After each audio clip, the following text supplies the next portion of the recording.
Can you hear us now? Please, hopefully you can hear us now. Okay. Can you hear us now? Let's wait for them to. There's a delay, so yeah. Good. Yay, okay. So the problem was it was Bluetooth connected to the microphone in her room, which is behind us. Yes. Whoops. You could have gotten an hour of hearing latex dry. Why would it make buzzing sounds though? It wouldn't. That was the joke. I am not a comedian. Hi, sorry. Hi everybody. Welcome to the first ever Larp House live stream. And the topic that patrons on the Patreon page voted on was how life in Larp is different now that we're in Germany. We're here in Berlin. Which is funny because we had topics like crafting advice, and we can talk about things with objective academic value. No, just wanted to know how life is in Germany. So here we are, made a little list. It's a lot different to get a perspective from somebody who's actually done something versus like reading it online. So I understand why that might be a popular topic. Fair, yeah. A lot of the stuff that I read online, I'm not going to say it was a lie, but it wasn't true. What did you read that? Okay, this is a good thing to start on. What did you read that was not true? Well, I read, first of all, that you had to have an apartment rented before you arrived, and that was the only thing that would get you the paperwork. What's the paper? Avalon? Yes. I hope I'm saying that correctly. Almighty. Sorry, Germans. Paperwork that allows you to prove that you are staying here and live here for your visa. Yeah. So in Germany, you are required to register your address, and that's called the Anmeldung. It's just literally the word registration. And that gives you like your tax number and allows you to file for visa and all that stuff that's required. So you need an address in Germany, but you can get it with an Airbnb or you can Everybody online says, nope, you cannot use an Airbnb. Guess how I got mine? You can use an Airbnb. She used an Airbnb. I had a sublet, and it's fine. Basically, you just need like a letter from the person who owns the apartment saying you are living here. I mean, for me, I just needed proof that I was paying rent to a person. Yeah. I just brought my receipts in, and they were like, "Looks good, looks fine. You are not homeless currently." No, but the problem is they still think you live there. True, I have to update it. Because we haven't updated it yet. Well, we haven't lived anywhere longer than like a couple months, and bureaucracy stresses me out so much. I think we're in month 4, like here in this apartment. Really? Yeah, because we moved in March 1st. Wow. March, April, May. We're in June right now. It's month 4. Oh. I'm time blind. So yeah, that's one thing. That's one thing that is not like it says on the internet, but that's actually good because it's a lot easier to get an Airbnb than it is to find a sublet or an apartment for your visa. A lot of people actually want you to have a visa before they'll rent to you. So yeah, that's the thing. So if you want to get like a proper apartment, usually you need a visa already. So it's actually pretty much impossible to get an apartment, like a proper apartment with a year-long lease before you move. Yeah. Especially since they want like a German Schufa and proof of income in Germany and all that stuff. Musical. So, hi. There's also another German in the chat. Too hard to buy. Patriots. Hello, my man. Popel? How would you say this? However, I don't. Patriots. We're just gonna call you Patriots. Yeah. I am about as good as at pronouncing names as Hagrid is. So was he bad? I don't remember. I honestly don't remember. He was pretty bad. Yes, Forbidden History casting is happening today. That's not the topic of this live stream. But I'm excited to see what goes down with that. But yeah, that's Germany is not like what the internet tells you. In weird and good ways, though. If there's anything I read that wasn't true. For a little while, I was like, oh, I'll never actually encounter the German shelf toilet that I read about online. But then we moved into this apartment and we have one. And Cheyenne's face We do not speak of it. pretty much sums up the experience It's weird. with the shelf toilet. For those who don't know, a toilet bowl, you know, was a bowl shape, but the German one had like a shelf right here before the plumbing, which all your stuff sits on before you flush, and it's really unpleasant. Why? I wish that I could hate something out of existence. Like those toilets and every conversation about them. Come on, they're really funny.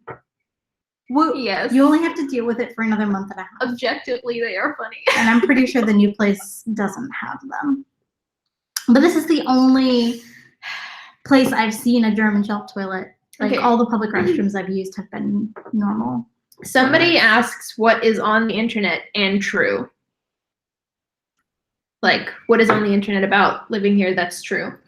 Oh, well, I mean, the shelf toilet was correct. They do exist. And this. Okay. That's a good question. Now I have to think about this. I mean, people told me that Germans were going to be like mean and grumpy when I moved here, and I find that that's like, it's not totally wrong, but it's definitely not true. Like I find that culturally they're very They're helpful. blunt too about it. Well, culturally they're very, like, they seem to be very helpful. Like, I've had people just pick up my suitcase and carry it upstairs for me without saying anything. They just go like, ugh. They like pick it up, carry They it. see how Yeah. When they How they you're see struggling. like that I'm a large child and struggling with a huge bag, which is really sweet. Like, that wouldn't really happen in the States. I mean, at least it never has to me.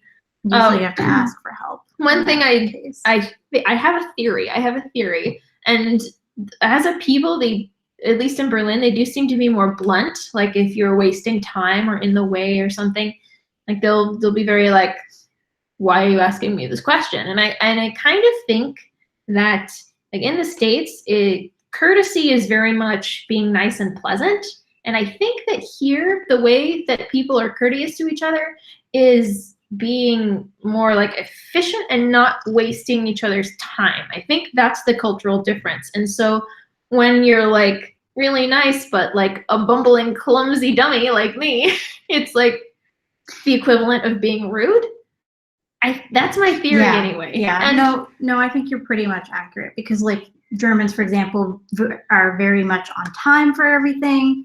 it's very punctual. And it's considered rude when you're like late, even like 1 or 2 minutes late. Yeah, It's which considered is a cultural difference that I have no problem putting up with now that I understand it. At first I was kind of like, why do you hate me? What did I do?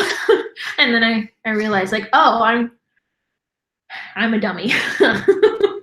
Yeah, but you get used to it. Yes. So It's really not that like, bad. it's not like I read about in that regard. Another thing I read about that is true is like cost of living is much cheaper than it is in the United States. So that was, Yeah. I'm very grateful to have read that and actually am experiencing that. Yes. It And is travel so much. Between countries is a lot cheaper. It's so as well. much cheaper here. Bless. Like I'm drinking like a Diet Cola right now. Mhm.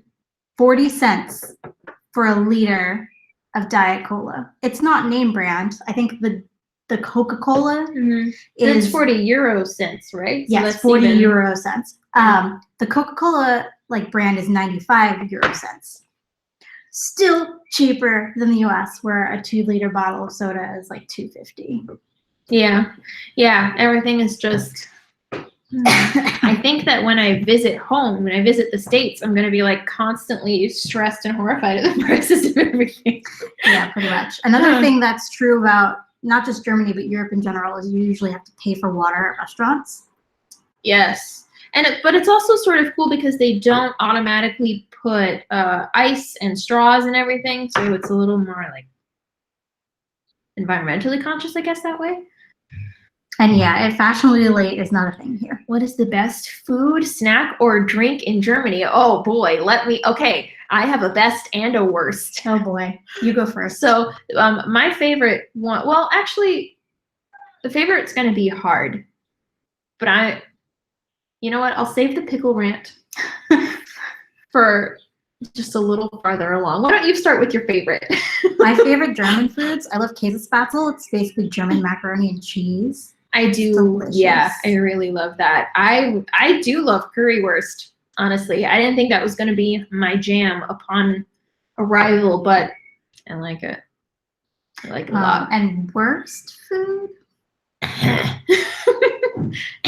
Oh, someone says, put fizzy water. Like, I hate fizzy water. I hate fizzy. Don't give me any of that angry water.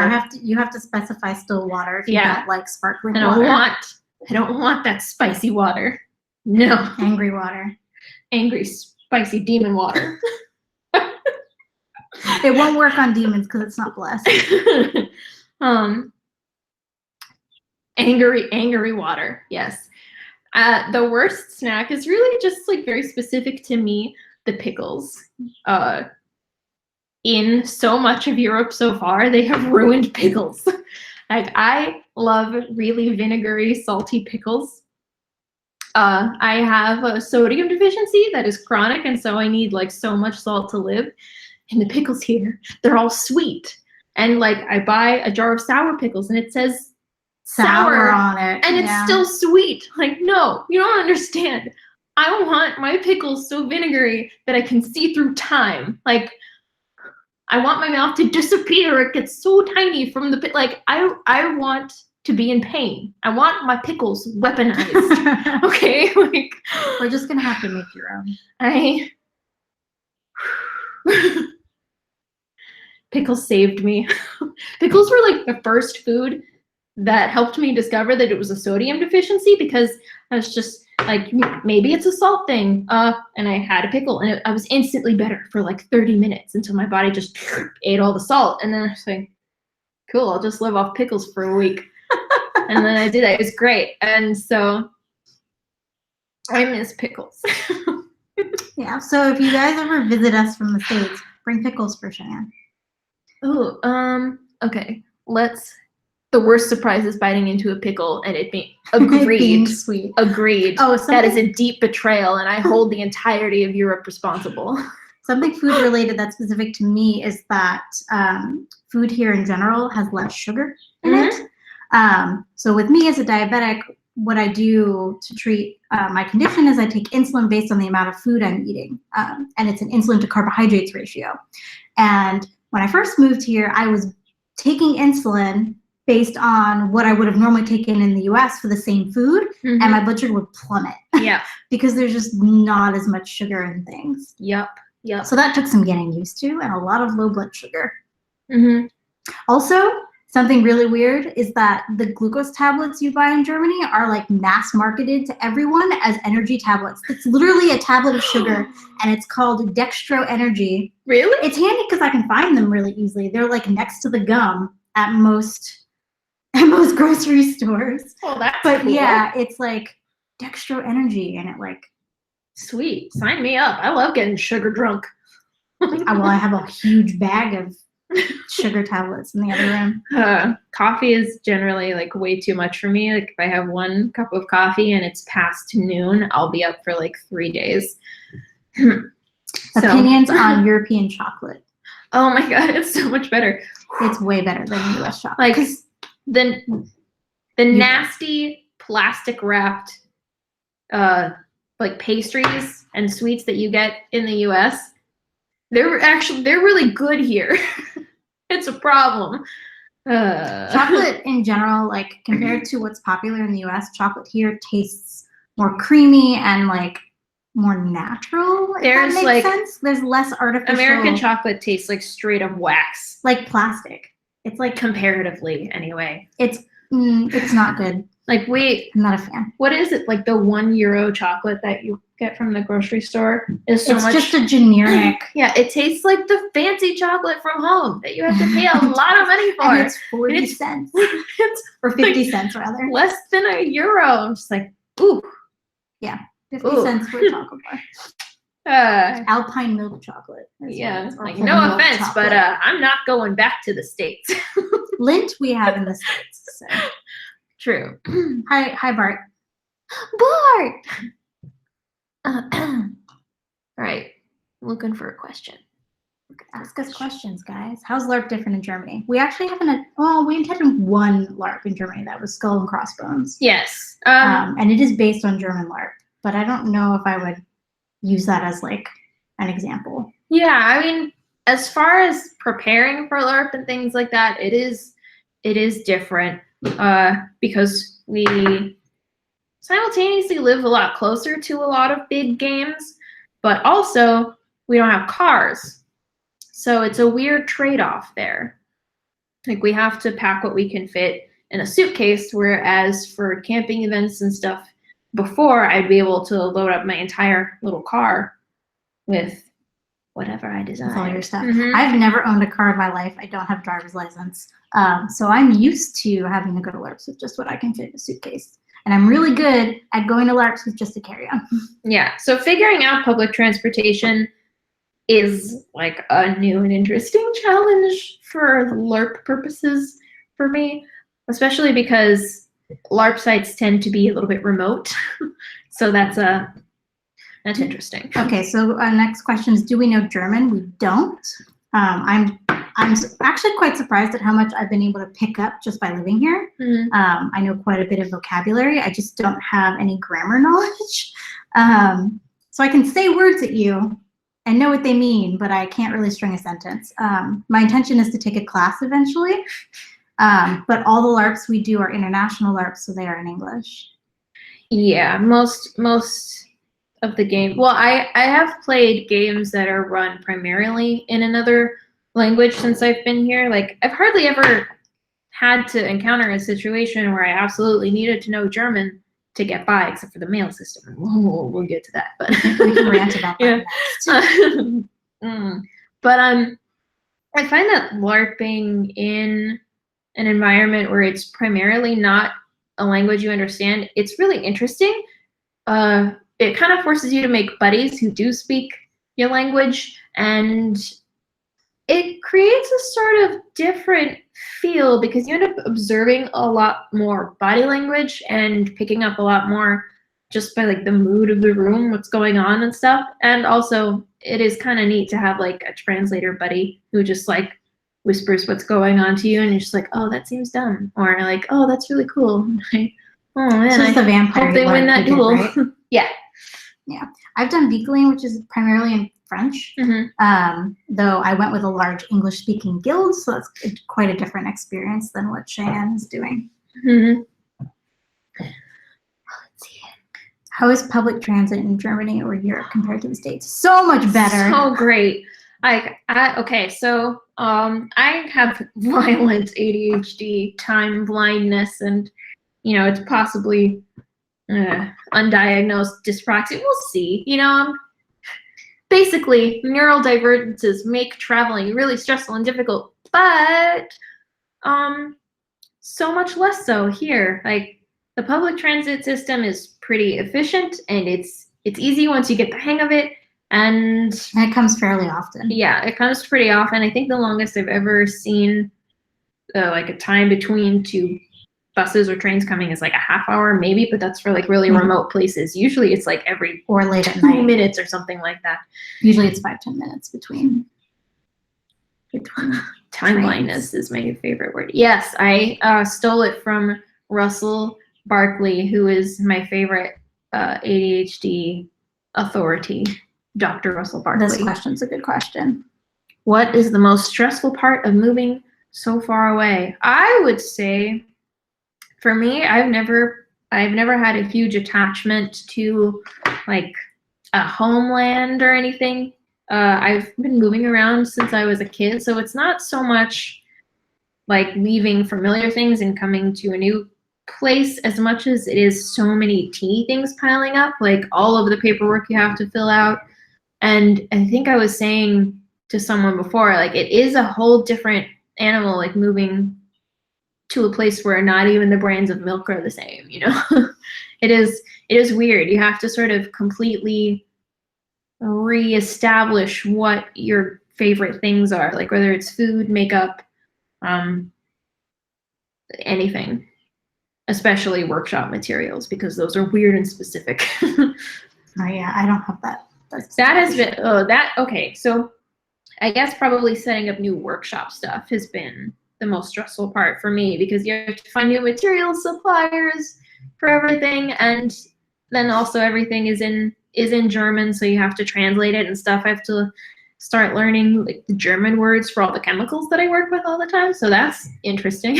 I'm sure they're really long and obnoxious and hard to say. Probably. Did you bring pets with you when you moved? I did. Yes. Actually, let me grab. Yes. Is that Kaluna on the couch? Yes, it is. I'll grab her. And say hello.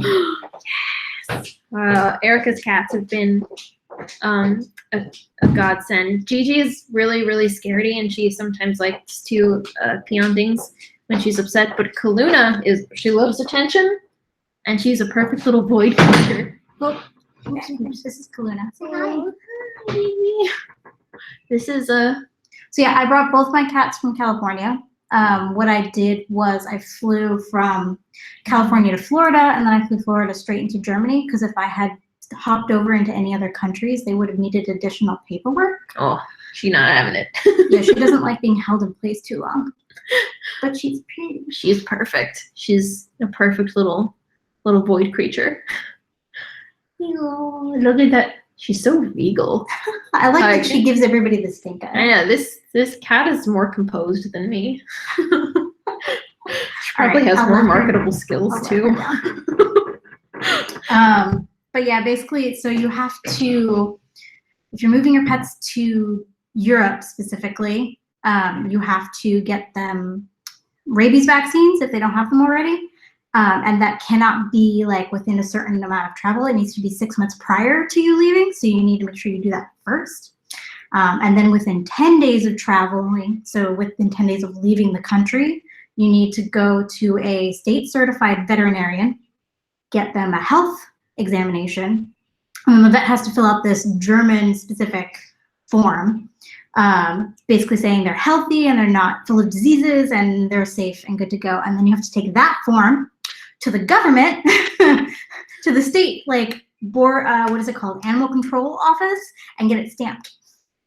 And then you can leave. Stamp. And I had to do it twice because I was leaving from Florida and we had a hurricane that canceled my flight. And my rescheduled flight was after my original paperwork was dated, so I had to do it again. So somebody has said, please come to Castle Fest. What's Castle Fest? What's Castle Fest? Because, wow, that sounds like something I'm about. I'm going to have to look that up because it sounds amazing. Oh, yeah, tell us what it is. Yes. Email me info. Yeah, I would really love to try like a run-of-the-mill German LARP. We were looking into some vampire ones that ran in Germany. I believe. There's local like World of Darkness LARPs. Yeah. I was looking for fantasy ones that are more English speaking, and those are a little bit harder to find. I did find one that I plan on trying out. What do you remember what it's called? Nope. But I know the Facebook page. I know about things like Drachenfest and Mythodia are huge LARPs that are really popular, but they're not Gothic Medieval Music Festival? That's my Is jam. that Castle Fest? What? Can we go? We go. Yes. Oh my god. Tips for long plane travel. Sleeping pills. If you book a seat in the very back of the plane, sometimes there won't be anyone sitting next to you, and you can stretch out a little bit. The downside to doing that, though, is the very back seats do not recline. So if you're like me and you have back issues, don't sit in the very back row. Same issue with exit rows. They don't recline all the way. Yeah, long plane travel, I don't do sleeping pills super often or anything, but I'm also like, I'm not above it. I've never taken a sleeping pill in my life. Oh, I have. Yeah. I'm like way too excitable to always be able to fall asleep when I need to. So yeah. But sleeping pills probably for long flights, or just like if you have a friend, just make like a little pillow for it. Watch some movies. On a plane? Yeah, I've done it. I believe you. I'm You're just trying to figure out how. Well, I mean, you know, the little blankets. The You blankets could just that like they give put you. them between like the person in Ah. front of your seat and then the top of your seat, like the in between the two I tops, see, and you have I like a see. little tent. And as long as you're not like being suspicious in any way, I guess, as long as you're just like cute about it, it's fine. So for me, for long flights, it depends on whether you're flying east or west, because in one case you're losing hours and in one case you're gaining hours. So in some cases, if I'm losing hours, I will try to stay awake, because if I sleep on the plane, then I won't be able to sleep when I get to my destination. So Dragon's the only way to fly. Like, I agreed. I wish I could fly on a dragon. Hard same. But I usually, for flights, I usually just read. I have a, it's not a Kindle, but an ebook reader, and I use that. Yeah, sometimes I'll bring like an actual physical book on planes, just because you don't have to put it away during takeoff and landing or anything. So you don't have to mess with all those. You could just sit down, start reading, and then not stop till you're done, which is how I like to read. You usually don't have to put away the ebook readers, because they don't. Well, most of them don't have self-signal. Mine doesn't. Okay, movement sickness pills can make you. Oh, yes, that's true. I don't really get motion sick. I'm gonna scroll didn't up know and about see that. if there were any questions we missed. Yeah, otherwise, but if you want to buy sleeping pills in Germany, you have to basically bully the pharmacists into giving you the real stuff. Otherwise, they'll give you plant nonsense. Do you still have the bottle from your plant nonsense sleeping drink? My potion? Yeah. I believe I still have the other one that I haven't had yet because You should show it's it. useless. I'll be back. Yes, let me grab my potion. How do you find traveling to nearby cities or countries? It's actually quite easy and cheap. We usually take buses, because it's the cheapest option. Are there any questions that I missed? Are there LARP events in the US like there is in Germany? Yes, there are. The LARPs are different, but there are definitely big events. Can't find it. Yeah. No. What was the question? See, somebody says valerian tea. That's what's in your. That's what's in my your plant drink. Yeah. Plants don't work on me. Like real synthetic chemical drugs barely work on me. I have like the constitution of Buffy the Vampire Slayer when it comes to that. I need to be tranquilized, or it just, the only thing that happens is I get like a little bit weird and really belligerent with compliments. Here's a LARP related question. Do you have a favorite character you've played? Aww, I do. Well, I mean, I obviously really love Willow, the character for College of Wizardry that I made, because she's just like parts of me turned up to 11, like absolutely insane combination of Holtzman from the 2016 remake of the Ghostbusters and the Doctor from Doctor Who, basically. Which Doctor? 11, 12? Oh, almost certainly 10, I feel. Eccleston? No, Tennant. That's 11. It's Isn't it? 11? Pretty No. sure. Is it? Am I wrong? Somebody correct me. I'm pretty sure David Tennant was Was Eccleston the the 10th 9th then? Doctor. Mm-hmm. I think. Somebody will correct me in the comments. Now I'm doubting myself. No, somebody will correct us in the comments. Don't even worry about it. Belligerent with compliments, isn't that you anyways? Okay. Yes. 10 is like, Tennant. Just wait. Okay, I was wrong. Sorry. See, I told you they would correct us. Yeah. Yeah, what was it? Oh, belligerent with compliments. Yes. When I get any kind of like it's alcohol, sleeping pills that don't work and I'm still awake for some reason, real belligerent with compliments. Like some weird stuff comes out of my mouth. Not weird in like a truly weird way, just weird in like, it's like that's an odd combination of words to put together. Once called a friend a tall stack of waffles. That's an existential question. How is life different from LARP? How is life different from LARP? I think you know the answer to Wow. that. How much time do you have?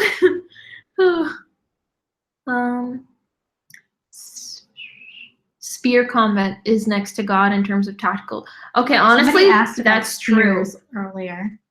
Honestly, that is true. I found that glaives and spears are sort of like how a kind of squishy human can be like pretty formidable in a fight. Yes, but it makes a huge difference to have that kind of reach on a person. You know, with something pointy. It's like I almost felt like I was cheating just for wielding a glaive because things were easier for me. I would love to 7 p.m. here, or 7:30 p.m. here in Germany, so it's nighttime. I know you couldn't tell by looking outside. I would love to be called a tall stack of waffles. Well, just get me sugar drunk.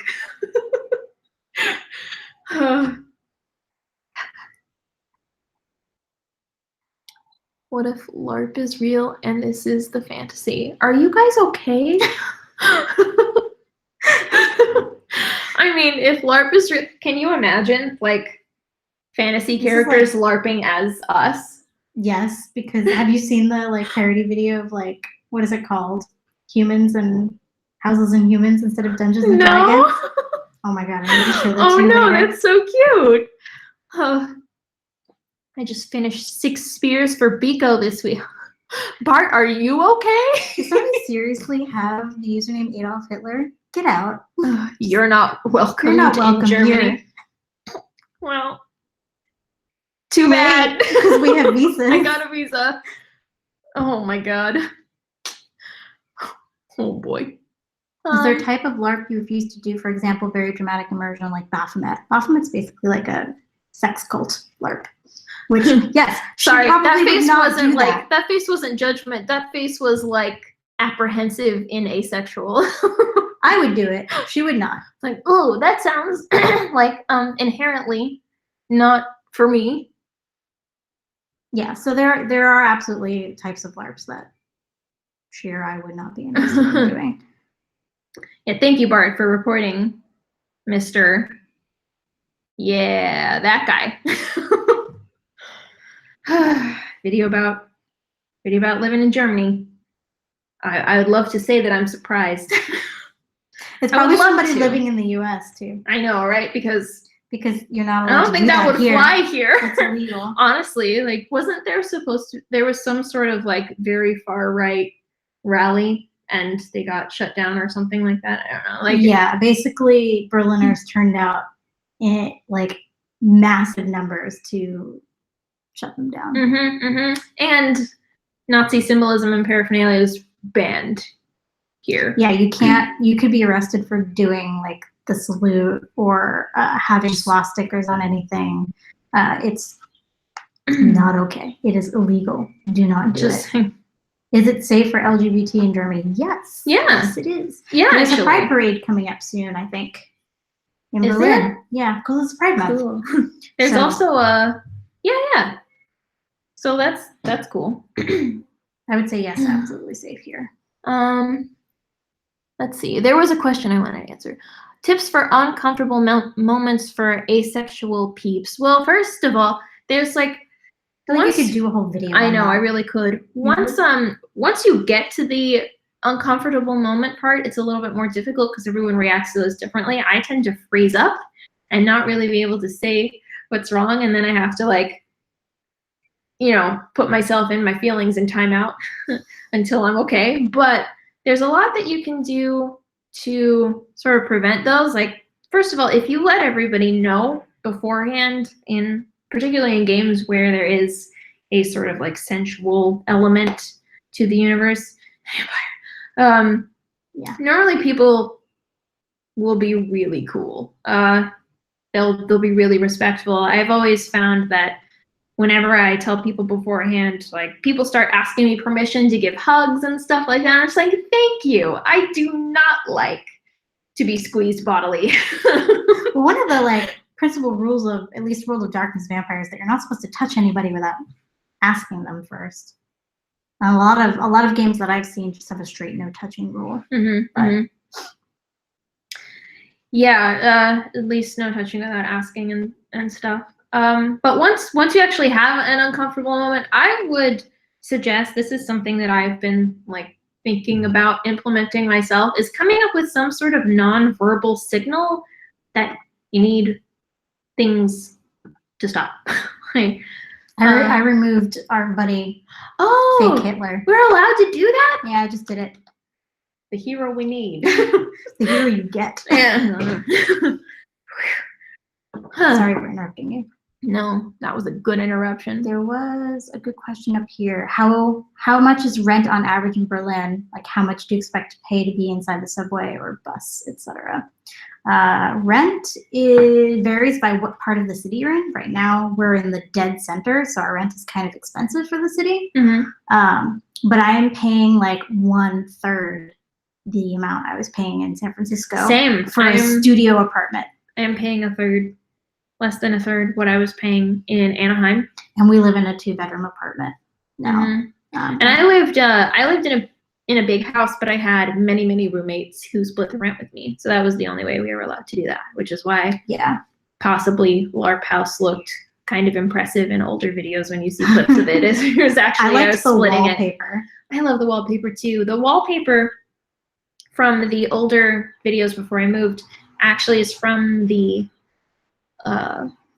dining room in the old house, because I got run of it and I made it into a haunted mansion dining room, which is why, like, in the advanced character creation parody video, the weapon that was like the thing to your left is a weapon, and it was a vase of dead flowers. Those flowers were dead on purpose. And in fact, I added cobwebs to them because it was the haunted mansion living room. You're 100% allowed to do that to our next apartment. So we are moving. We're moving to a neighborhood that's not as central. It's still within the ring. There's a subway line called the S-Bahn, and there's a ring around the center of the city. So we're still in the ring. It's just not in the middle. So yeah, those words, going back to what I said about like a hand signal. Oh yeah. Yeah, those are all great. They're not universal though. Like, not every LARP has the same hand signals. So yeah, I guess just it's about learning the hand signals in your particular game. You can always ask your storytellers what they use if you're new.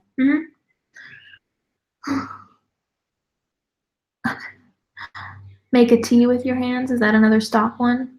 Like this? Yeah. And cut. Yeah, College of Wizardry uses cut when you need to cut a scene. And I really like that. They really do a lot to enforce not judging anybody for needing to cut a scene at any time for whatever reason. And that is not something that I encountered very much in LARP's stateside. Like, there are definitely mechanics for you to like take a break if you need, but it's not really, they don't actually encourage you to stop an entire scene if something's happening that's like not okay with you. At least not in my experience. Like, it's not allowed or anything, but it's not encouraged, and so people forget. Yeah, or they feel like they can't because it's not, like, the culture is not such that it's allowed. Real royalty use red, yellow, green. Yeah, that's very similar to, I've seen other LARPs do that as well. Yeah, I like that. I like having more of a gradual thing also, because part of the issue that I have had with cutting scenes in the past is that it's like I don't feel like I want to stop the entire scene just for this thing, but I'm also not totally okay. Like, I've had those moments.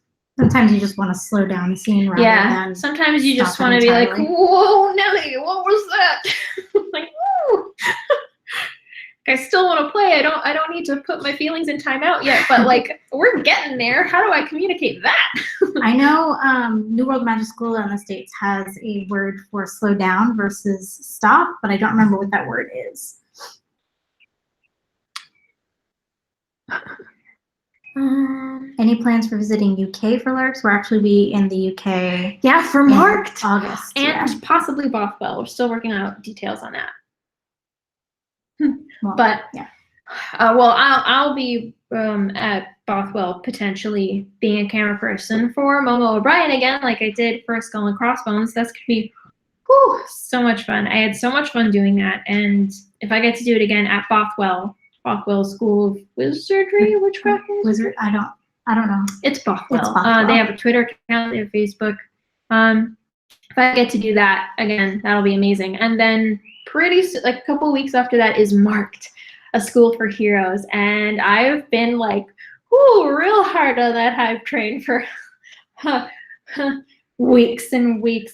Actually, I mean, I've been on it at the beginning. I literally messaged the organizer immediately. It's like, if you want someone to promote this, if you need that, I will do that. I will make that sacrifice. Sacrifice. Yeah, that one's a X-Men themed LARP. Yes, is superhero LARP, X-Men themed, and I am so excited about all the stuff that's gonna happen at the game and the suit that I'm working on. Oh, I can show you a piece of it. Yeah, go get it. Spoiled it.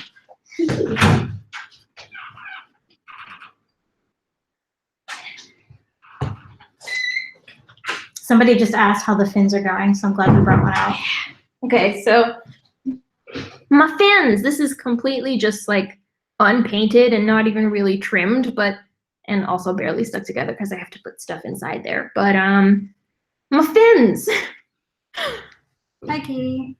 I just have to cast like so many more of these, and I have a large one in the mold right now, getting ready to come out, and I'm also casting a million scales. So these are the smaller fins, and the bigger fins are like at least double this size, but I just did that so that I could like control some size variation a little bit on this suit. Really exciting. Actually, you know what? Now I kind of want to get the mechanism. I'm sorry, I'm getting all mad scientist now. You guys asked for this, I'm just telling you. Okay. Yeah, she's gonna be like a fish alien. Yep. Living my dream, my literal best life. So check this out. This is... Do you need me to hold anything? No, not at the moment. This is a little mechanism. It's like kind of a basic puppetry thing that I learned from Stan Winston School of Character Arts. But this is just like a mock-up fin. This is going to be underneath a bunch of scales, and I rig it so that when I yank this, the fins flare up, and when I let it go, they come off. And so like I can rig it so that when fish is mad, I'm so excited. I'm so ready. So this is, whoa, it's alive. Yeah, and so this is just like a teeny little test. The actual thing will be really long tube. There'll be multiple fins, and it'll go up and down like my arms and possibly my legs, depending on how I figure the arms. This is all very like experimental. Yes, I'm turning myself into a big old puppet basically. So we'll see how this works. Life-size like gecko. I'm excited to see you pull it off because it's going to look amazing, and it'll give them valuable tutorials. Yeah, because I have been how to use them. I have been documenting this whole process. This will be a massive a video. This will probably be a series of videos. I'll probably do like a whole one just on like how to make a fin, and then one on this weird little mechanism. But I've just been sitting in my room thinking, going like this. Like, I was gonna say, you've not put that down really since you made it. Well, partially that's because it helps me, like sitting and staring at a thing is almost like a weird sort of meditation. Rather than drafting up a whole bunch of plans, I just like sit and stare at stuff, and then things come to me and I fix things, and that's sort of how I work. Not to say that I never plan before I jump into something, but part of the process is just to like really just sit here, stare at it, It's like a figure out what tiny thing to change to make it work a little better. Yeah, that makes sense. Conterra. Oh. Yeah, that's in February next year. Oh, Shape of Water 2. Okay, let me tell you. So yes, Shape of Water. I am a huge fan of that movie. I love it. And not because I have a thing for monsters, it's because I am a monster. I feel like an alien monster shoved into a flesh prison. And so I really love those monsters. And I've been a huge fan of them ever since I saw Creature from the Black Lagoon when I was like 12, 13. So yeah, I've pretty much always been the chosen amphibious swamp child. And honestly, the Shape of Water was just the vindication I needed. So I'm not hiding it anymore. I'm a swamp monster. I honestly can't even tell you how happy she was to see that movie. Like, we bought tickets and you were like, did you know what to expect from the movie? I don't remember. No, I mean, I knew that Guillermo del Toro was directing it and doing the monster creation, and he's one of my very favorite creature designers ever, and just all of his films are aesthetically yeah, I'm a fan. so good. But I mean, I knew it was a sort of homage to my boy, Creature from the Black Lagoon. And so I was excited about it. But like when the credits started rolling, I think I literally turned to our friend and said I could not love a human baby as much as I just loved that movie. You turned to me and said that. And I was like, that is a really weird way to put it, Cheyenne. Like, ooh. You said, I couldn't love this movie more if it were a human baby. And right. I was like, right, yes, okay. Okay, Cheyenne. I believe you. A ring on your finger Yeah, I have been playing with how to attach it exactly to my hands. I have gloves and I think I'm going to make a strap, but actually a ring on the finger, it could hurt the finger. So I was thinking more displace the tension by having a strap around my whole wrist or like up here. We'll see. Whatever the experiment. Katie says you have to learn sign language. I actually, you know some. I know just a little bit, but I learned a little bit of American Sign Language for my Skull and Crossbones character because this wasn't in Momo's video because she focused on like how to get to the game and how it works and everything. But the story of our characters was that we shared a curse and that my character had like scary magical siren voice and people sort of like had to listen to what she said, but only during the day. And then Momo had another like related curse at night. Like she had the Ella Enchanted curse at night, basically. And so my character was just really cranky and just like mad dogging anyone who might take advantage of hers. And then I used sign language during the day. And I could only learn so much, but it was actually really cool. And sign language is beautiful. Like I wanna continue. It's really cool. If I can find an excuse to work that into another character, I absolutely will. You can work it into your fish character if you want. My mom is actually a deaf and hard of hearing teacher, or was. She's retired now. So I know some sign language from when I was a kid because all her students are deaf or hard of hearing. And actually one of my best friends from high school is hard of hearing. So I know the alphabet and like some random words. I wish I knew more. Yeah, and a thing, it wouldn't work so much if you were actually maybe hard of hearing. But what I did for the mechanic, it was really sort of an excuse to learn sign language because I've always really wanted to do that. I'm a very like tactile person. But what I did was I would say what I was signing so that nobody would get confused. But I wouldn't do that for people who were not on my ship. At least I would try to. I would do it for people who are on the ship who in game would have picked up some sign language. So that was actually really interesting to play a character that had trouble communicating. Like we thought a lot about it because playing mute characters and stuff are really cool as story elements, but sometimes they're hard to play. So it was interesting figuring out how that would work. And it was really fun. I think you did well with it. Thank you. It helps that we had such a tight-knit crew, so. Advice on people with anxiety wanting to LARP. Whew. how much time do you have? That's another video idea you should put on your. I mean, I have. Do you have a video about anxiety, Larp? Mm-hmm. How Larp helped cure my anxiety is one of them. But you should go check that video out. Yeah. But okay, so there are a couple things. When you LARP and you have anxiety, there's always like you get excited to go to the game and then the day comes and sometimes the panic on the day is the only thing that actually keeps you from going. And it's hard to push through. Actually, if you want to see a person who has anxiety go through that exact thing, check out Adhd, her YouTube channel. She actually documents the whole process of going to her very first LARP, and she's even very open and honest about having like a panic attack and being really honest about like feeling like she didn't even want to do it anymore on the morning of, and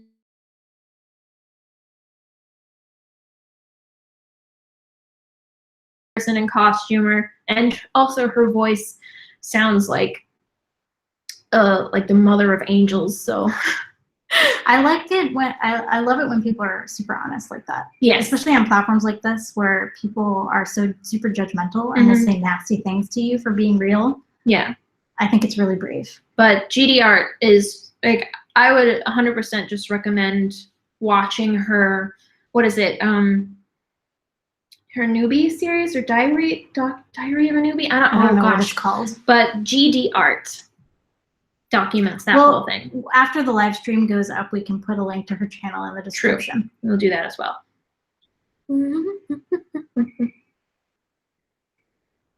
Ooh, disassociating or I actually do. That has happened to me because I occasionally disassociate. And I talked about it a little bit when I made my video announcing that I was going to College of Wizardry's Winter Banquet and I was playing the unicorn character. I'm gonna grab some more soda while you talk about this. Be right back. Yeah, because sorry. Yeah, Vlog of a Noob is what Adhd's newbie vlogs are called. But yes, I played a character who was a unicorn shoved into a human body. And so I pretty much set myself up to deal with some depersonalization and derealization feels. And I did. And it hit really close to home, honestly. Like I had to take a break at that game. I had to practice a little more self-care at that game than I have at almost any other game I've attended. I mean, so it depends on whether or not you have at your game people who are willing to sit down and talk with you out of game and talk about those feelings, because that's one thing that I did. It helped a lot. Jobot games have a little, what they call an emotional safety corner. So you can go in there pretty much at any time to have like a heart-to-heart with somebody about what you're going through, and that helped a ton. Another thing that I would suggest is if your character is making you dissociate or derealize a little bit, maybe tweak the character a little bit, because that's what I ended up doing. I ended up deciding like, okay, so this character is going to just commit. She's not going to be like stuck in her own body kind of feelings, like stuck in this weird alien body. I'm going to play the character like she wants to be human and she wants to commit to advocating for diplomacy among magical creatures. And I gave her a purpose and I gave her a reason to commit to the life and the body that she was in. And that helped a lot. I ended the game doing a total 180 from where I was on, I think, Friday night to Saturday night. It was a huge change. And I also helped by representing that by making her look a little more human. I started off with, you know, no eyebrows and like a horn and everything. And by the end of the next day, I looked a little, I mean, I had eyebrows again and normal hair and stuff. Yeah, you took your wig off and like, yeah. So I made myself look a little more like me, and I put an in-character reason behind it too, so that helped. Were there times when Sawyer was forced to speak and use the siren song voice? Sawyer was like, I don't think anybody forced you to say stuff. Well, I mean, I did actually have to at one point because our captain was captured. and they were like had a knife to or a sword to her throat or something. And off game, I never really wanted to use that power. I wanted it to be more of a handicap than anything. I wanted it to cause like cool roleplay situations rather than give me any kind of advantage. But it was kind of cool to use it that one time to make it so the one person who like had our captain was like, you will not hurt anyone from the Relampago. And then, you know, I got shot, but that's fine. You got shot by somebody else. Yeah, I got shot by somebody else. And so that was cool. That was the one time I used it, and I still like very reluctantly, but it ended up being pretty cool. So I was okay with it. Normally I don't like to do anything that would steal a moment from somebody else, I like to steer away from. So if someone else can come in and save a person at the last second, I will let them do that. I will only do my thing. I will only interfere as a last resort. And that's what that was, and it was fun. Somebody asked if we're filming the LARPs in the UK. Yeah, we will be. Yes, we are filming marked. Sorry, I'm so excited. Morgan, I believe, will also be making a video for that game. Yes, she will. Me, Momo, and Kaza, Larp Girl, are all going to be in a band, in an in-character band, and I'm going to be the cranky, stone-faced keyboard player. It's going to be great. Are both of you planning to come back to Convention of Thorns? Yes, I am. I don't know what Momo's plans are yet, but I know that I'm planning to come back. I'm just not exactly sure which run. I still have to talk that out with Joe Buck Studios and see where they need me and where they would like to have me go. It's all up to them. I don't choose these things. Yeah. But if you do go to Convention of Thorns, I'll probably be with you. Did you volunteer for the fish person? Okay. As soon as Joanna, who I met at Skull and Crossbones, the organizer. She was on the ship with us. Yeah. I only knew about this LARP because she mentioned that she was organizing it at a LARP that I was already at and playing with her at. And she mentioned that she was doing a superhero LARP, and I showed her a picture of my older, I think it was like space person. Mermaid. Yeah, my weird galaxy mermaid makeup. And I just said, you know, Joanna, if you want someone to like be real heckin' extra with their makeup and like go full space fish, if you want that to be a part of the aesthetic, that's me. Yep. If anyone's gonna do that, it's gonna be me. Like Yeah.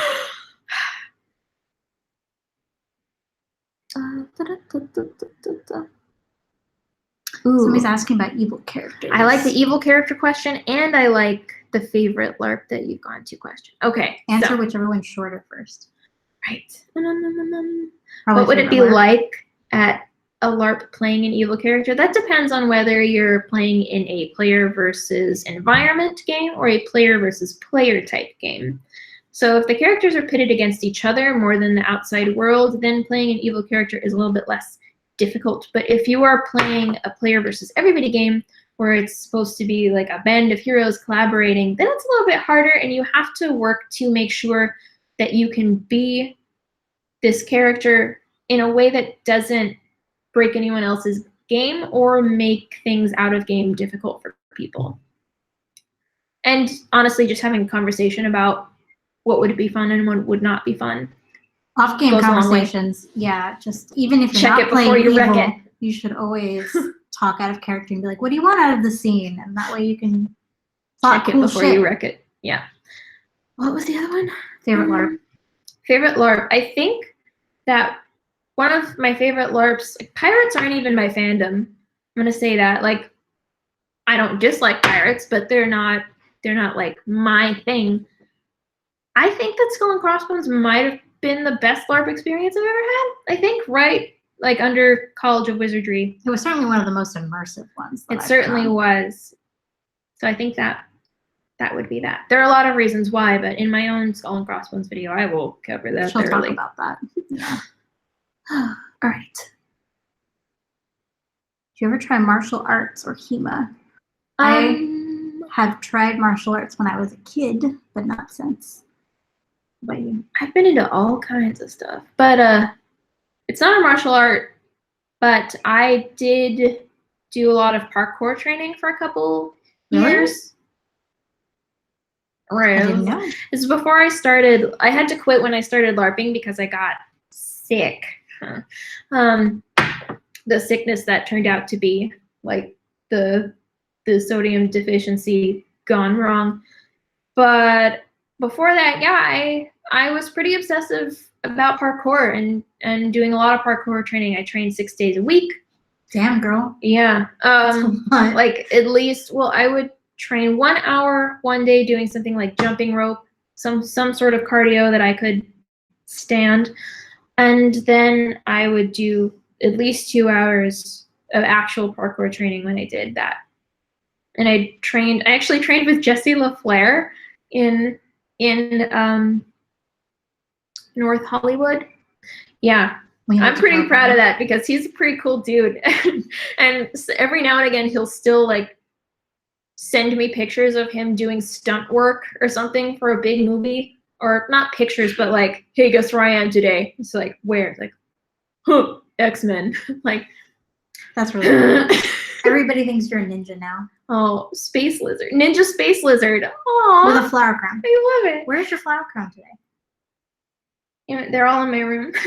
But I'm actually getting back into parkour. I just emailed the local parkour gym yesterday because I have tentative plans to go to Old Town, which is a post-apocalyptic LARP that one's in Poland, right? Yeah.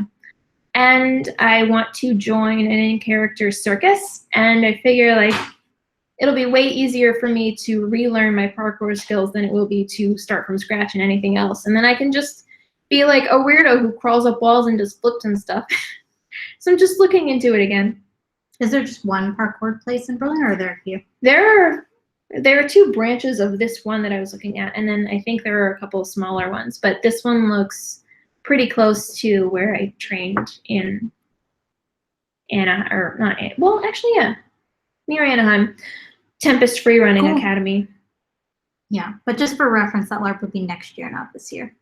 Yes. If you do a parkour video at Old Town, blast off. Yeah. It's party time. Yeah, if I start into parkour again, I will document the whole process and make it one of the side quest videos, like a series even or something, because I think that'd be cool. Somebody said it would be cool if you did aerial silks. I've actually done aerial silks before, and it's really cool, also really hard. Yeah. I have like very low upper body strength, so it was difficult for me.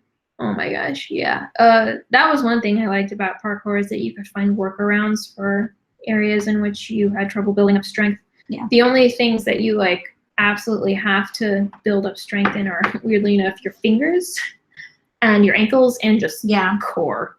Fingers are a thing for aerial silks as well because you're gripping the.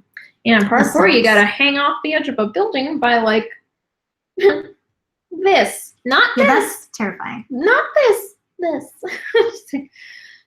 I'm kind of flabbergasted that you've done parkour, Cheyenne. It doesn't feel in character. I don't know why. I was upset, and the sole reason that I did it was because I wanted to be able to survive a zombie apocalypse, and I attested my self-worth directly to whether or not I could.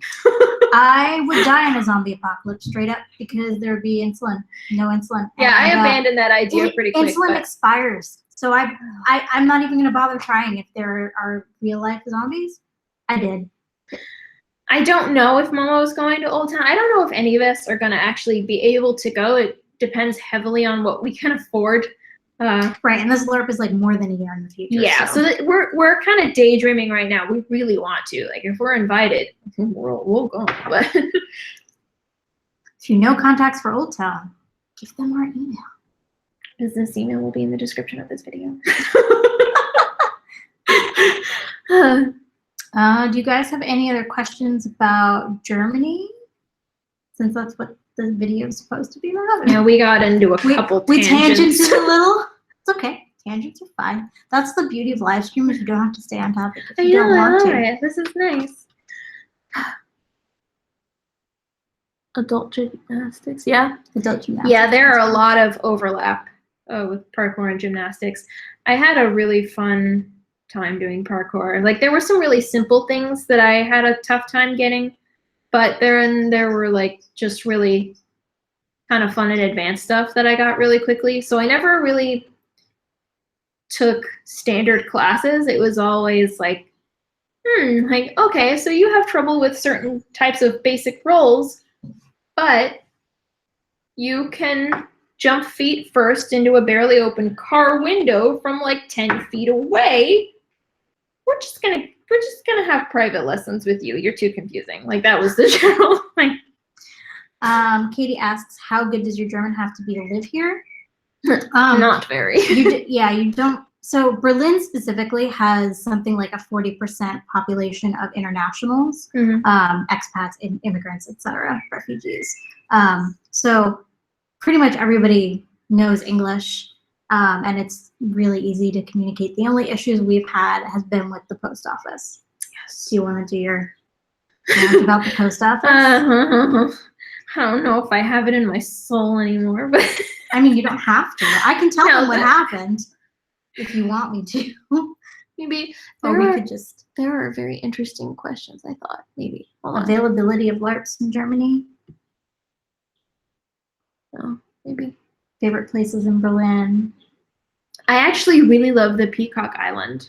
Oh, okay. So for context, the question was, what's your favorite touristy thing you've done in Germany? Okay, yeah, the Peacock Island for sure. It's just a teeny island with peacocks and other kinds of birds. They're just roaming around, hanging out. There are no predator animals. Yeah, there are no predator animals allowed on the island, so a lot of different kinds of birds and stuff just it's like a sanctuary, right? Yeah, it's really nice. You take a teeny little ferry to get there, and it's absolutely beautiful. The end shot of the Avalon video, the trailer that I put out, where it kind of looks like the Sword and the Stone at the end, that was actually just shot at the Peacock Island. For me, my favorite touristy thing that I've done so far is probably eating in the TV tower. So for Christmas, my boyfriend bought us reservations. You have to pay €50, I think, per person to make a reservation at the restaurant that's at the top of the tallest building in Berlin. And then once you get to the restaurant, you have to pay additional for food. But basically, you get a seat next to a window, and the restaurant rotates around, so you get a 360-degree view of Berlin, and it was really cool. Cute little date thing that we did. And very touristy and very expensive. Probably won't do it again. Do you have problems with people laughing at you for being asexual or saying you'll come around or something like that? The answer is like I have experienced the full gamut of reactions. My personal sexuality is actually, it's a lot more complicated than just straight asexual. Like I'm not 100% true, pure asexual. But like I feel like people have a hard enough time coming to grips with the term asexual without trying to elaborate on nuances. So yeah, the nuances aren't necessarily important when you're just flirting with somebody. Yeah. And as far as 90%, 99% of my interactions with people go, they don't need to know the nuances of it. Yeah. So I just tell them when I'm asexual, and there are a lot of responses. Some people kind of do the whole like, oh, what is this strange creature thing, and ask me a lot of really inappropriate personal questions. And I love that. I have had people saying things like, I think it's just like a phase, or it's because of some trauma that you've been to, or I think you'll grow out of it. And honestly, like, even if all of that stuff was true, which is not, even if it was true, it's none of their business. Yeah, like there's no reason it's relevant to them. There's no reason they need to be telling you that. Like, it's super impolite to ask those questions too. Like, why? So what if it is a phase? It doesn't make it any less true right now. And, you know, it's also not. And here's a good question. Have you played a character with a different sexuality than you? Yes-ish. Because asexual, not aromantic. I still fall in love a lot. And so playing like bisexual characters and stuff, it's really not that much of a stretch for me. I've definitely, I mean, Petra, who was in a couple of my videos, she had a wife, and I do mean had, as in she has a late wife. She died. She died, and That's nobody really was sad. okay. We worked it out. But yes, I would say asexual, biromantic, panromantic. I don't know. I haven't thought about it that hard because it's not really relevant to my everyday life. Like, I like what I like. Yeah. Hi, wife. Oh, she says I'm sorry. It's like, it's okay. And I have also played characters with different sexualities than me. I haven't played an asexual character actually, but please just like, if you do, don't play a robot or an alien or an angel. I mean, I played a robot, but she wasn't asexual. She was super curious. Yeah, that's one thing. Like about being an asexual. The only time people seem to play asexual characters is if they're playing robots or golems or something like that. And it's like, I mean, like, that's okay, but it also, that's part of why it's actively sometimes hard for me to identify as a human being. Yeah, at there's all. like a distinct lack of relatable asexual characters in most media. My sister is asexual as well. So I know she's ranted to me about this before. Yeah, yeah. And while I am so happy and cool with being a robot creature or an angel or an alien, I would like to also just be a person. But with a twist. Because you can never just be a person. Yeah, I can never just be like a normal in a Larp. In a Larp. Well, probably also in real life. Yeah, I can't not be extra. It's actually like quite comical. Somebody says they're orc-sexual. Miguel and Tulio. Whatever floats your boat, man. Or your characters together is anything more than... No, we were just buddies. We were friendos. Momo's in my character at Skull and Crossbones, that is. We were Miguel and Tulio in very much like a friendship is magic sense. Yeah. I'm trying to find more questions. I think I saw one and you scrolled down. What is the nerdiest thing you love about Berlin? That's a good question. There's a computer museum here. Actually, no, it's a video game museum. There's a video game museum. It's pretty great. I recommend it. Questions, guys. I do appreciate that you're all talking to each other, though. Mm-hmm. It's good. It's a community. I'm not very asexual, but I would definitely play a very asexual characters in a Larp because I'm not very comfortable with my sexuality. That's valid. You can totally do that. You can. Just as long as like you kind of steer away from asexual as repressed. As long as you stay away from that trope, that's fine. Because whoa, now there's lots of questions. Yeah, the comments are exploding, you guys. It's because I asked. Yeah. Were you excited for the Christmas markets? I love the Christmas markets so much. We've been here since September, so we saw the Christmas markets last year, and they were awesome. They were really cool. I mean, I thought they were cool before, but then I was just walking around and I heard, I think, like Swedish Christmas Yule music, and I was just really happy about it. And then there was a puppet show going on, or at least I thought it was a puppet show. There were little figures dancing around on like this castle, and I thought it was like a puppet show, and I was already really excited about that. And then I looked across at the audience, and I saw that all the children had crossbows. This was not a puppet show. This is target practice, and I was so much more excited. So I don't know if you realize, but that was specifically a Scandinavian Christmas market. Yes, it's actually pretty close to where we live now. Yeah. But they have that every year, so we can go again. All right. Is Crazy Susan a Larp character? Tell us more. Oh, Crazy Susan is actually my Bothwell character concept. I wanted to make a character that had a good excuse to have a camera, and so I wanted to make an absolutely ruthless reporter, mystery solving type like character. Journalist. Yeah, like she'll be all over the school paper, but also I wanted her to be just like, you know, breaking necks and cashing checks. That's Crazy Susan. And then it just evolved from there, like from being the leap from being ruthless to being like slightly murderous. It's not a big leap as far as developing a character goes anyway. Elon asked if you were whammed. Do you want to tell them how you got whammed? It wasn't at a Christmas market. Oh no, it was not. It was not at a Christmas market. I was betrayed by my own. So I got whammed, which, do you want to explain what being whammed is for those who may not know? Because I didn't know. The Europeans tend to play this game they call Whamageddon. There's actually a website for it and everything. Basically, you try to go the entire Christmas season without hearing Last Christmas by Wham. And if you hear it, then you're whammed and you lose the game. So the idea is to just not hear the song. Yeah, and it's for like the entire Christmas season. How I got whammed was Sunday, College of Wizardry, winter banquet. We were all leaving. There's a jukebox in the lobby of the castle, which is the same castle that they play Fairweather Manor in. And there was a jukebox, and I was just like bringing the suitcases down, and I heard it. I heard it. Someone had paid to play this over the jukebox in the speakers in the room. And I looked around, and a friend, Halfton, he came in, and he had talked about how he had not been whammed yet.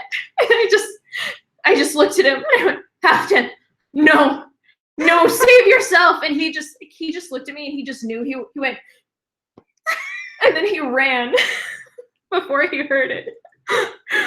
So at least I went out saving a friend. Saved somebody. Went out in a blaze of glory. Yeah. I survived the entire... Like, I fell to my knees. I don't know how I survived, because I went to a bunch of Christmas markets. I didn't wear headphones anywhere. I would go to malls and shop. It was fine. We sat how long in a Starbucks? Yeah, I was worried. in Wrocław. I hope I'm saying that correctly. Because we were waiting for our train. We were there for like several hours. Mm-hmm. Never played. Yep. We got lucky. It was uncanny. And then one time it was playing, I was out with you and Rob, and it started to play, and I had already been whammed at that point, and I was just, they hadn't noticed it yet, so I was just like, oh, move along, nothing, just let's just hurry up. She saved us.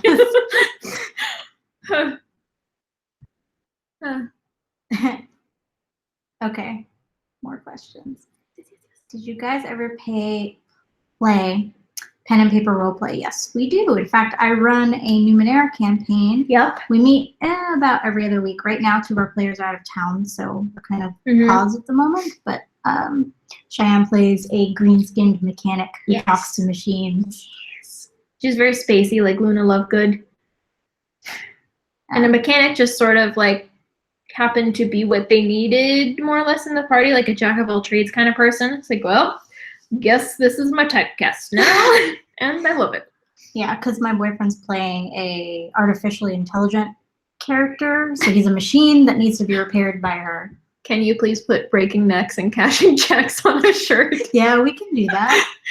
That's possible. Yeah, and I will totally have like ribbons and bows and flowers on it and stuff. Crazy Susan. What's the strangest thing about Germany so far? Oh. Ooh. I couldn't narrow that down to one thing. There are a lot of cool things. It's very strange to be in a country where you can go to a restaurant that's older than your entire home country. That is weird. Yeah. Yeah. I'm not afraid of ghosts, but I am very, I don't know, paranoid about when things are haunted. It's like, that's haunted. Let me just get the salt, Sammy. I like to be prepared. And I just, because of that factor, because of everything being so old, that's just my life now. Everything is haunted. Paranoid that you're going to encounter ghosts? Yes. Well, the building we live in is not very old. Our new building's kind of old. What we're going to be moving. Let's see.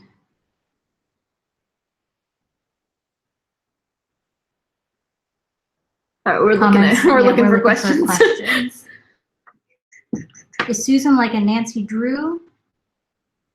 Yes. Yeah, basically. Nancy Drew, but like a little bit serial killer. What I'm kind of going for is, at least what's inspiring me as far as her personality, is having a very like Betty Cooper, Nancy Drew, who flips a switch and goes like full Harley Quinn when she needs to. Just like, I have no shame about anything, including criminal activity, whatever.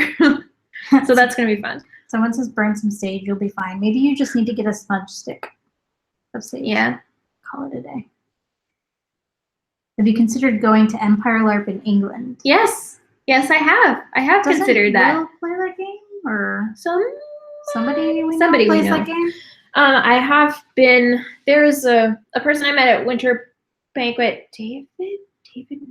David, who does effects and such. I think it was for Empire LARP.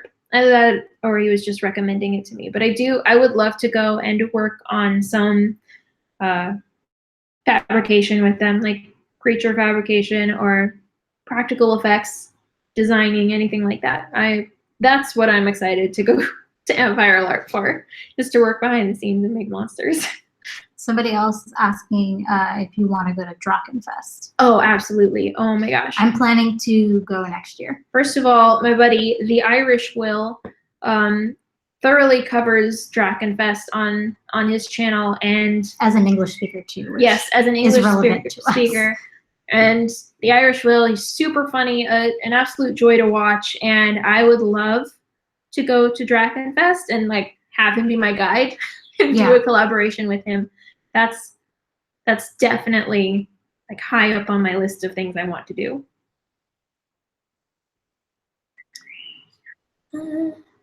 Elon says Dave does props and tents for Empire.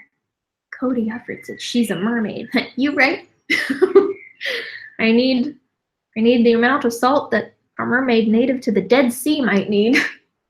I actually do call the sodium deficiency, I call it mermaid sickness sometimes, because I will take shots of salt water and soy sauce and stuff.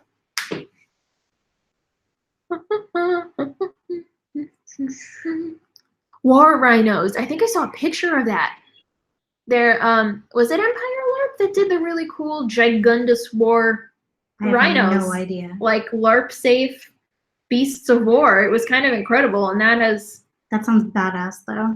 I'm really excited to go experience those things. And yeah, if we go to Drachenfest, we should do a meetup or something. Gold Camp. What's the most magical place you've been to? Well, that's still the Peacock Island for me. Fairy Tale. Ooh, okay. If we're going for like a more literal interpretation of magical places, then yeah, the Fairy Tale bar. It's absolutely incredible. You kind of have to go there yourself.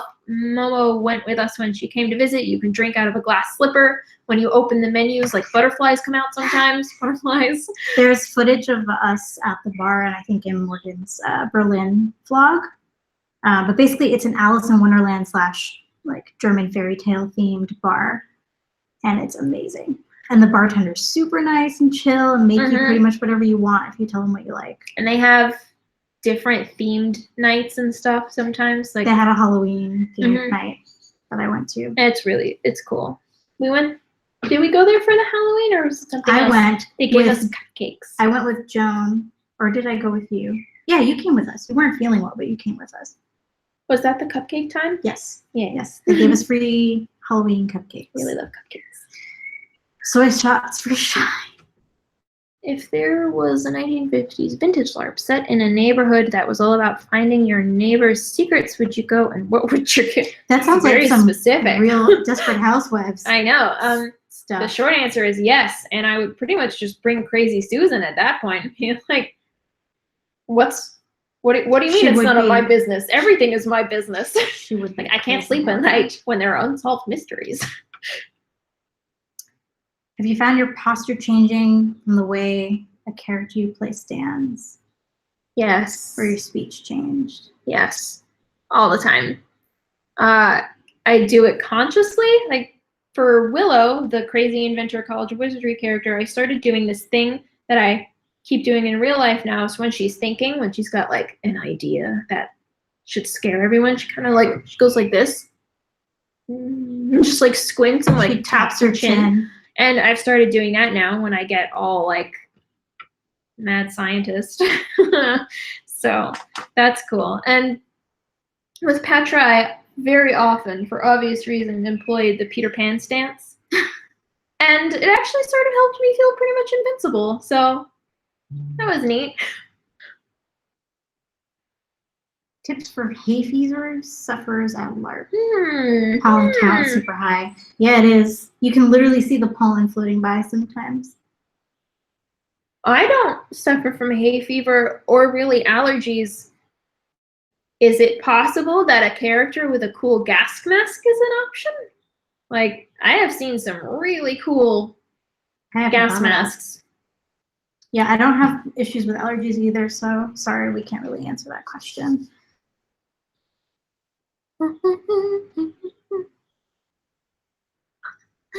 Any tips for ADHD travel? Bring Get a buddy. I got diagnosed pretty late in life. I was already like 18. And so I did not really start coming up with my own coping mechanisms until kind of recently, actually. But having as much documentation on your phone as possible or accessible through the internet, that's great. Something that has caused me trouble in the past is issues with like paperwork that I need in order to travel. Like if my passport needs to be renewed within a certain amount of time or something. Just details that I miss. And honestly, I would just say don't be afraid to ask for help. Like, Erica, save my sparkling behind. I'm like sweating. You lucked out with me because I've traveled a lot. Yeah, yeah. She's also like the travel guru and a witch of order, so. Witch of order. I feel like I need a hat. What do you prefer about the culture in Germany? Ooh. I honestly prefer that people are not fake nice. Yeah, she loves it. They're straight. They're straight with you, and I'm from New York, and that's how most New Yorkers are as well. So yeah, I'm just relate. from a place where, I mean, I'm from the South, more Southern hospitality, which I prefer balance. You know, I want people to be polite and courteous, but I also like not at the cost of letting me continue bad behavior. So I like a balance. But my favorite thing about the culture, I think, is probably Germany's attitude towards art and artists in general. I think they have a whole artist visa that I was able to apply for and get just for being an artist. And things like how graffiti isn't, I don't know if it's not illegal, but it's certainly not frowned upon. And there are places that are definitely really proud of the graffiti that's everywhere, the street art. Berlin specifically, it has like a huge street art culture. And it's really cool. It's really cool when it's not stigmatized like that. And there are also a lot of neat contemporary art museums and such. Yeah, so the graffiti here is not considered a mark of a bad neighborhood like it would be in the United States. Yes. Something else I like about Germany is their approach to work-life balance. This is more related to like a 9-to-5 job, but basically like minimum vacation here is like a month, 4 weeks. You get separate sick days. You're yelled at if you come to work sick. You're encouraged to take vacation, and like, yeah, pretty much. People don't expect you to be a slave for the company. So many places outside of the US have a better attitude towards that, but Germany is pretty good about it. Do character hair tutorials. I would do character hair tutorials once I find a hair professional to bring in and do collaboration, so I can kind of like say, hey, this is what we're going for. Your salon that you go to. Yeah. Oh, I bet they'd be cool with it. What do you miss about the US? People, pets, etc. Yes, those things. You actually have a video. Yeah, I had a video that I released, and it's called "For the Things I Left Behind," and it was really like sappy and sad about the things that I miss about California. I love the national parks, Disneyland, people, and my pets. Those are things I miss about the US. Pretty much nothing else. I brought my pets with me. So, yes, you miss pickles. I brought my pets with me, obviously, so I don't miss them. And I've lived away from home for 8 years now, so I've kind of gotten over the, like, really missing family. Like, I still miss them, but it's not like a constant, I really want to go see my family sort of feeling, if that makes sense. And I call my mom on a regular basis, and my grandma and stuff like that. So I still keep in touch pretty regularly. That was a beautiful video. Thank you for But I don't really miss anything about San Francisco. It's too expensive. Have you bought Lederhosen yet? Lederhosen just means leather pants. But I will say that around Halloween time, when the Halloween shops were open, you have your run-of-the-mill kind of like crappy Halloween costumes out of the little plastic bag made out of like glorified other plastic bags. But in those shops, they will have those They'll costumes. have traditional Lederhosen, yeah. But they will have full-on, high-quality leather Lederhosen, like an entire aisle And of Drindles. just Lederhosen. Well, part of it is because Halloween is around the same time as Oktoberfest Right, here. yeah. So the costume shops do double it's duty. pretty funny. Somebody asked me a question. Ooh, What pets do you have and can we meet them? So if you go back and watch this live stream after it's published, you'll meet you'll one meet of my Kaluna. cats. Kaluna, she's sleeping right now, so I'm The not going to void bother her. creature. But I have 2 cats. She's going back to sleep. Another question for Erica. Do you get people giving you sass about wearing your glasses to LARP? No, but I think that's because most people are intimidated by me usually. But who would dare? Come at me. But I actually buy different glasses for different characters. So I try to be as in character about it as possible, if that makes sense. So I have like you have a collection of prescription glasses that I just switch up. Because you have what was it, dry eyes, right? Like chronically dry eyes. I can't wear contacts. Yeah, she couldn't wear contacts even if she wanted to. And I do wish I could, because changing my eye color would bring my costume. But it was actually really cool to bring, like when she played Genesis, which was my robot assistant. I bought hexagonal like glasses. Were they silver? Silver rimmed, yeah. Hexagon glasses, and they were really cool. And I'm gonna wear those again for College of Wizardry 19 as well. So I try to buy glasses I can also use for other characters. Oh, Erica, do you have any tips for helping people with anxiety or ADHD stay on task? Poke them. Like today, really though. Today, Cheyenne almost forgot about the live stream, so I looked at the time and I was like, okay, we have about an hour. I should go see if Cheyenne's even ready. And I just like. So I knew you were talking on Facebook because you were talking in our group chat. So I just shot her a message saying, hey, we have an hour. Like, oh. And you were like, oh, let me put my face on. Yeah. Like, and an hour is actually a really good time frame to give a person with ADHD, because it means that they can like sort of finish what they're doing and then have time to prepare both physically and mentally for whatever they have to do. So an hour, at least an hour, is always really good general time. Yeah, so to usually give a person. if we have something scheduled, I usually poke her about an hour in advance. And then I poke her again about 15 to 20 minutes in advance. I did forget about this live stream. I'm sorry. It's okay. Not because it's not important. I'm time blind. I didn't forget, so it's fine. The North remembers. I'm more worried about my glasses getting broken than not being in decorum. Yeah, so for Beakeline, for example, I had a pair of glasses specifically for my character. It had like swirly designs on the side because I was playing an elf. And I purposefully bought cheap glasses. They cost me like $10. I'm not even kidding. I bought them on like a cheap Glasses Direct site. So that if they did get broken, it wouldn't be a huge monetary loss, and I would still have my regular glasses as well. So that's one thing you can do. You can also get prescription safety goggles, which are not cute, but you can wear them underneath like a helmet. Mm-hmm. And then you should be fine for battle if you're doing a battle LARP. Video on spectacle modification. Also, glasses are decorum. Don't let people tell you they're not. Right? Like, rude. It's like people trying to tell me my insulin pump's not decorum. You want me to die? Because that's not decorum either. Yeah. Yeah. Tripping and falling on my face because I can't see. Pretty sure that's not decorum. Yeah, I'm very much blind without my glasses, so. I used to have glasses, but it ended up being so that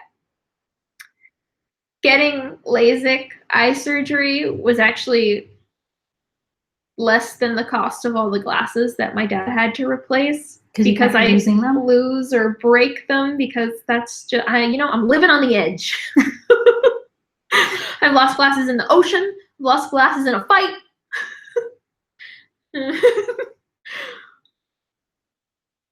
An Aztec death whistle with your Azarellian called during like. When you say PA Ren Fair, do you mean Pennsylvania? Because yes. No, that's quite far. Yeah, I mean, if we got invited there, if I happened to be there, sure. But that's, as of now, no. I'd love to go to so many Ren Fairs, though. Somebody says, I think it's super rude to call someone out on something that aids them in living as not immersion. Yes! And also, like, keep in mind, for people like me, like, I wear medical devices that literally Bluetooth sync to my phone. Yeah. My phone is a medical device. Yes. And if I take it out in the middle of, like, College of Wizardry, for example, to check my blood sugar or whatever, and people give me the side eye, I'll give you the stink eye right back. Because this is a medical device and it does not count. Like, but people make assumptions, and it bothers me so much. Like, they don't ask, they just make assumptions, and then they complain about you to other people. Yeah. And I'm like, that's the worst. No. Don't do that. Chronic illness, anxiety beans unite. I am. We are. There's anxiety beans. Anxiety beans. Chronic. I'm lucky I don't have anxiety, thankfully. Yeah. Health over immersion. Yes. People are more important than LARPs. Repeat that to yourself every day. Write it down. Write it down.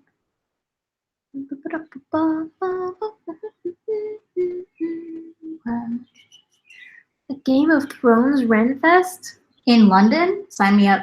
Tell me when it is. Send us an email. Seriously. But we'll put the email in. Pro tip, don't piss off the witch side. Really though, the Witch of Order. Don't. You don't want to be on my bad side. No. But if you do get on her bad side, I also have a girl gang behind me. Yeah. We have a girl gang now. No, it's just a group chat where we all yell compliments at each other. Yes, Valeria, please give us information about that. Would you consider going to Larp in a different language with a Yes, I have tried that. And you can go back. We actually talked about it in this live stream a little bit. Yeah, we talked about it earlier. So if you missed it, you can just rewatch it. Do you watch Doctor Who? Not the very newest. Yeah, I haven't actually watched any of the latest. I have seen up through Matt Smith. Have you ever thought about exploring the castles of the UK? Of course. I actually plan to do castle hopping in Scotland when I'm there in September. I'm really excited because there's a castle for my clan. In case you guys don't know, I am part Scottish. You couldn't tell. My mom's maiden name is Murray, so Clan Murray has a castle. It's I think it's called Briar Castle in Scotland. It's one of the most famous ones, and I can't wait to go. Music plays in the background. I also need to get Clan Murray tartan to wear. Hagen Dice is here. Yeah, they've been in there for a while. I think I only scheduled this to go to 8:30, but we did get a little bit of a late start with the technical difficulties, so we should wrap it up. So if you guys have any last questions, we'll take a couple more, and give this a whatever attention. Is it a thumbs up? Is the bell? Yeah, I don't know. There's a thumbs up. Let us indicate somehow that you want us to do this again. Otherwise, I won't. I also have 2 more LARP boxes I need to so unbox in a live stream. So maybe we'll do that next on my channel. Yeah. So Little and Fierce is still your channel, or is it now? Erica Explorers. It's Erica Explorers now. It's still Little and Fierce on Facebook because Facebook's being a bee and not letting me change the name.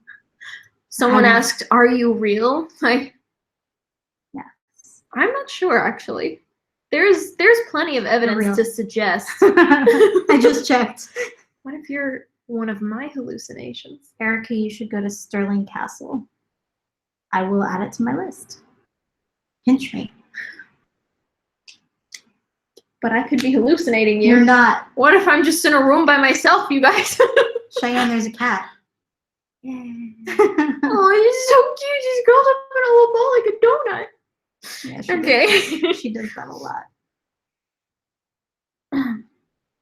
This has been awesome. Thanks so much for answering questions. You guys are welcome. Thanks for asking us questions. Patrons on Patreon get to decide the topics of these particular live streams. So it is up to the whim of those who keep me alive.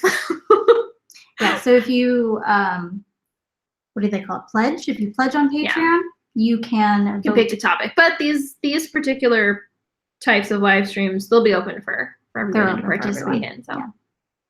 Have you met any celebrities? I have. Have you? I mean, I lived in California, so yes, so but not really at LARP. I think there were some like episodic sort of, I think there were some soap opera people at a College of Wizardry event, but I don't remember. I don't know. Really?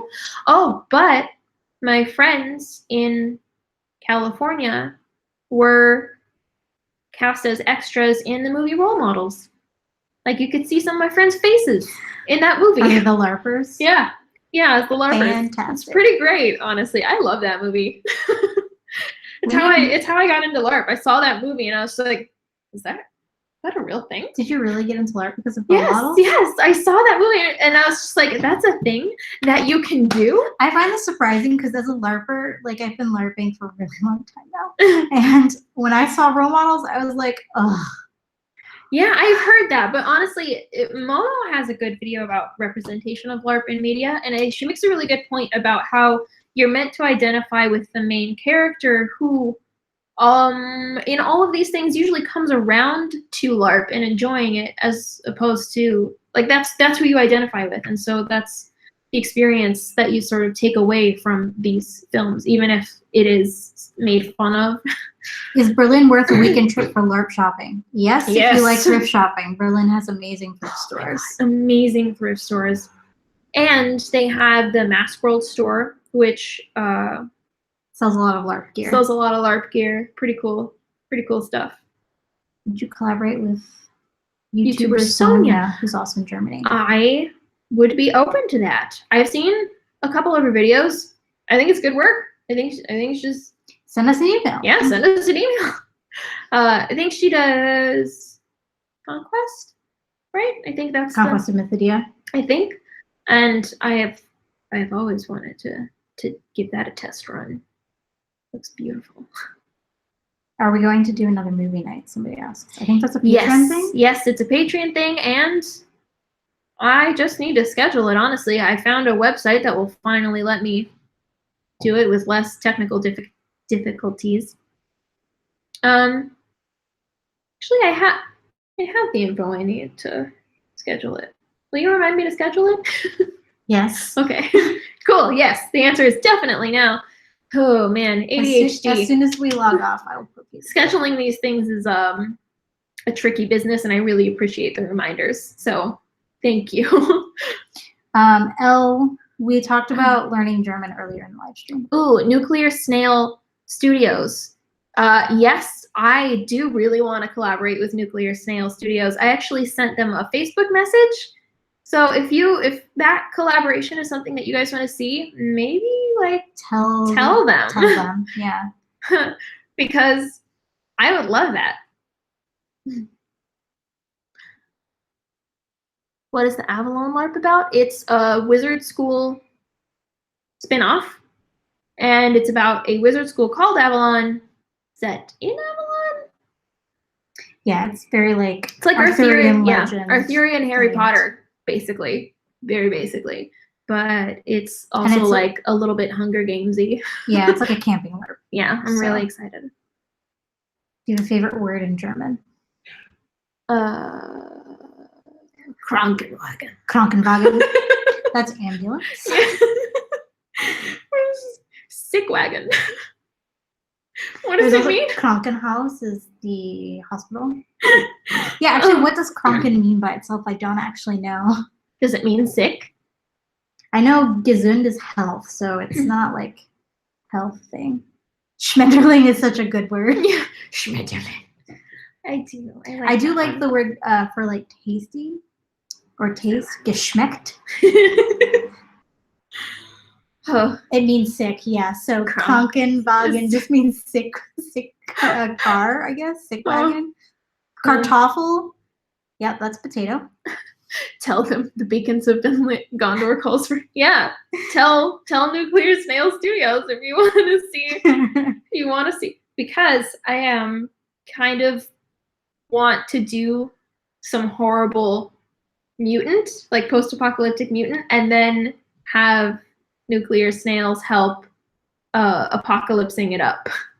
So like a post-apocalyptic Abe Sapien from Hellboy is sort of what I want to do.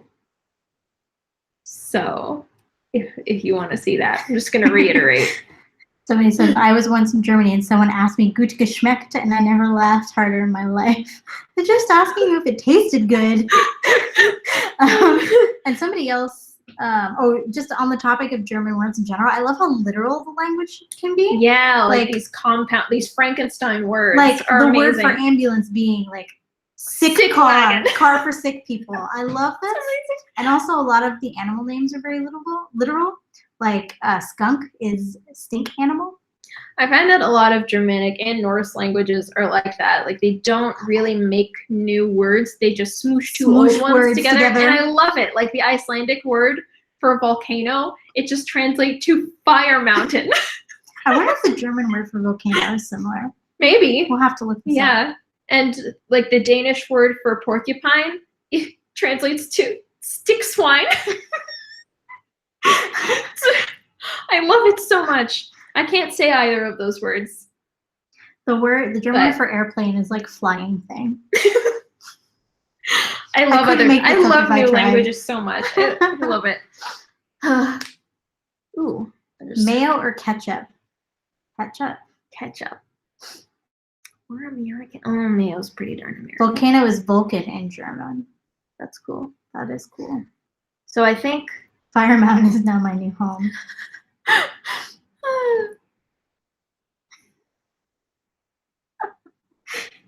Yeah, so it's not the same in German as it is in Icelandic. But I think that's going to be time for me. I have to pack because I'm going to Copenhagen tomorrow. She has to pack, and we need to eat dinner. Yeah. And it's nearly 9 p.m. Yep. So thank you guys so much for hanging out with us. This is actually really fun, and I want to do more of these. Spicy or sour, though? That's going to be the last question. And the question is, so sour that I remember my past lives. Neither. All right. Okay. With that, Auf Wiedersehen. Shoes. Thank you for liking us, subscribing to us, and fighting with us. Blah, blah, blah.